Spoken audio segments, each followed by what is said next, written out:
Welcome to the Queen's Lair, a lifestyle podcast. Get inspired by our latest tips and information about small business, entrepreneurship, natural hair, travel, food, and even relationships. Stay tuned for another great episode. I am your host, Renee Patrice.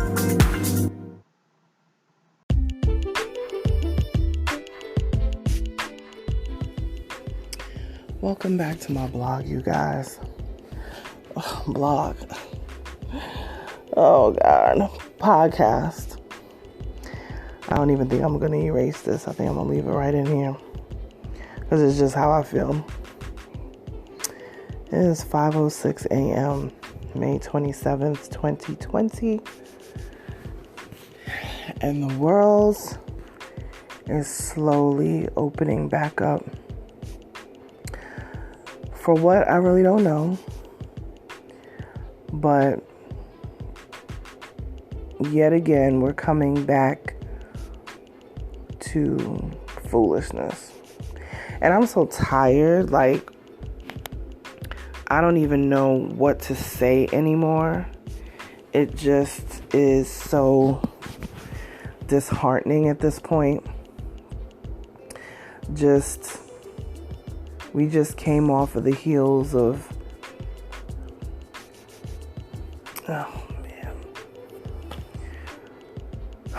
Ahmaud Arbery and that horrific video of him being murdered. And now we're here again with yet another incident. And it's heartbreaking. So if you guys, I'm sure you know about it anyway, but in Minneapolis, 4 cops were detaining a black man, and one of them literally had his knee in his neck on the ground, just putting his full body weight, hands in his pockets. The cop had his hands in his pockets, just keeping this man. He's handcuffed. He's not resisting. Knee in his neck. And it is just literally,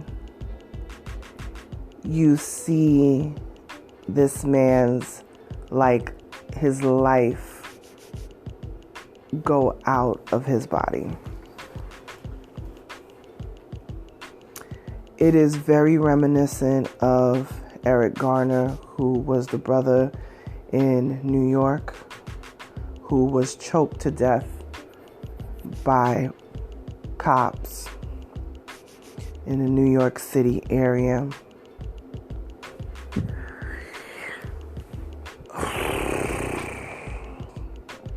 I really don't have, oh man. I really don't know what to say anymore. It's so disheartening to me. It's beyond disheartening. It's disgusting. It's scary. It is a whole lot of things that I don't understand. I'm really trying to make sense of it all. We just had, a few days before this, a white woman in Central Park, black man bird watching, and he's letting the woman know that, her dog is supposed to be on a leash. We all know this in that area because, dogs jump off and bite people and, do stuff like that. So, your animals are supposed to be leashed at all times in, these designated areas. And he was informing her of that. And she didn't want to be informed of that because, she's beyond reproach or whatever the term is. And a back and forth, argument ensues. He's calm, but, he takes out his phone and decides to record her. And she goes into hysterics as if she is being attacked and said, I am going to call the cops and let them know that an African-American man is, harassing me, or whatever the term that she used. And she literally gets on the phone with these people and she does a whole crying as if somebody is actually attacking her. Because if you're on the other end hearing that, you're thinking, oh, I got to dispatch cops out to this place because this is about to be a situation. She is saying that she was afraid for her life because she's in the woods and she's by herself with her dog. And I'm just like, really? The man is bird watching. He got binoculars and everything. Like, are you serious? I can't. It is really,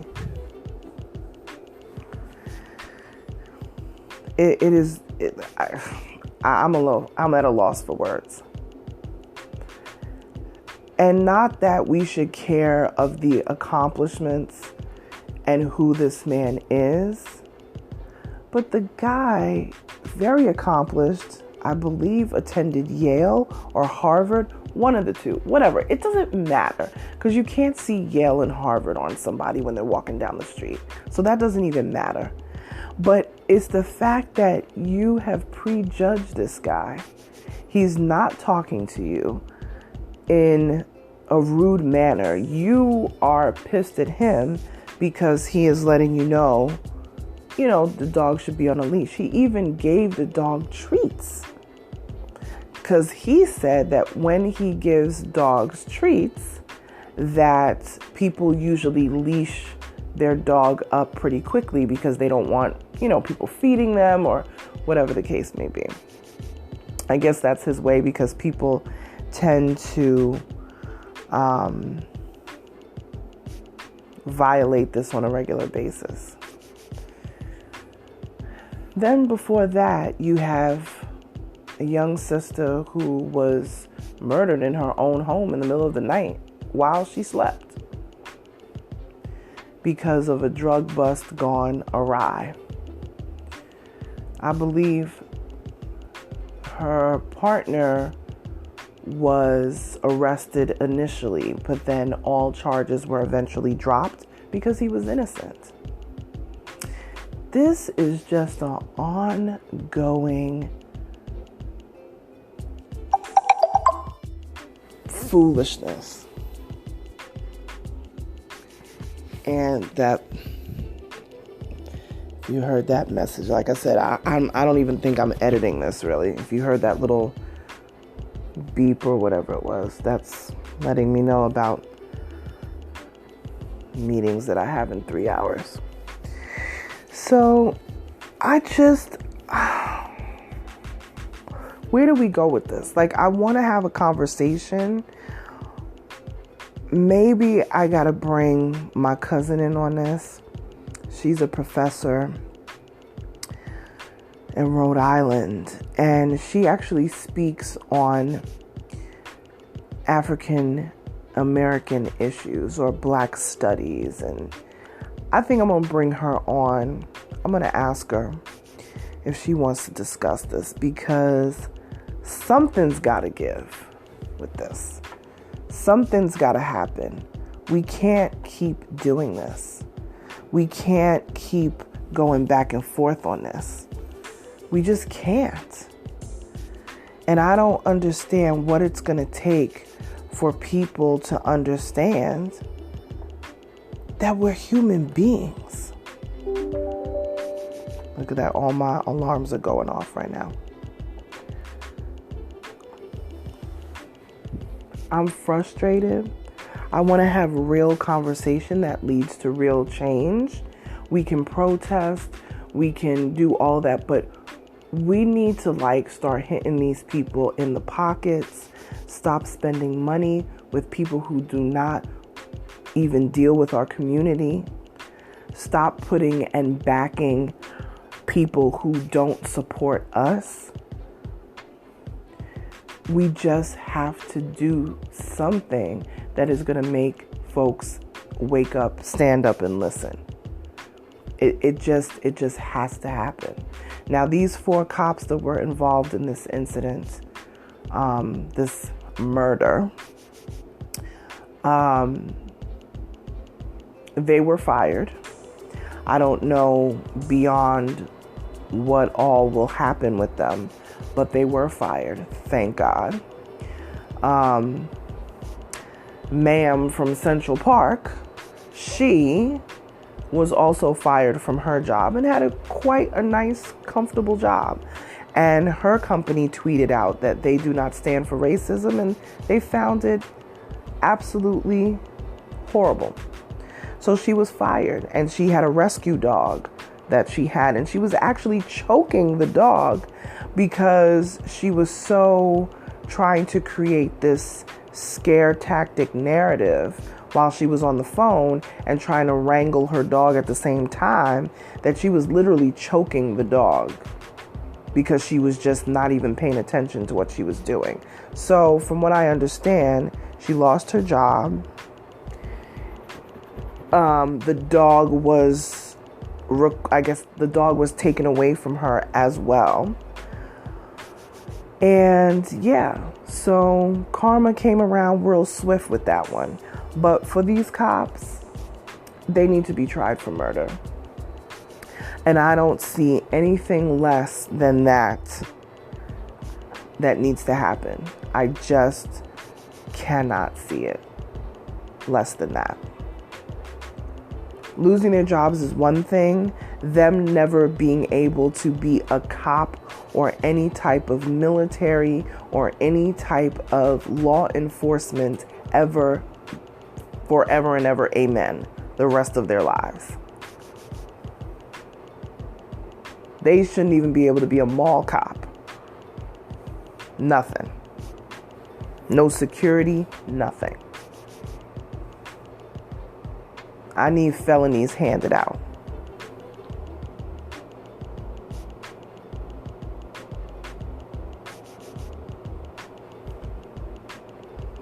It's just mind-boggling to me. And if I think of anything else that I want to say, maybe there'll be a part 2. But like I said, I'm gonna maybe bring some people on to discuss this. People who have this sort of, who can discuss this intelligently, and where do we go from here? What can we do? But I just wanted to give my thoughts on this because, I just, I'm really disgusted with it all. And I don't want to get to the point where I am just so distrustful. But it really is getting there. It's already there. Let me not even say it's getting there. It's already there. I just don't want to start being this nasty person, with the attitude all day, because that's just not my disposition. I'm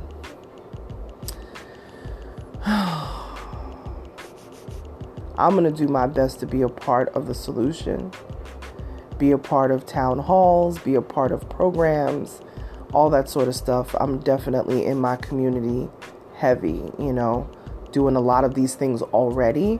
So I will continue to do those things. But we need to be getting together, all of these organizations, NAACP, Urban League, all of our fraternities and sororities and everything. This is where this needs to step up. This can't just be lip service. Protesting is not doing it anymore. We have to start moving these people up out of office If police chiefs need to go, they need to go. And really, we have to pay attention to who we elect, our local officials, because they're all in bed together. All of them. We have to take voting much more seriously than we do, because that can be the start of change, you know. That's all I got. I'll talk to you guys soon. Bye.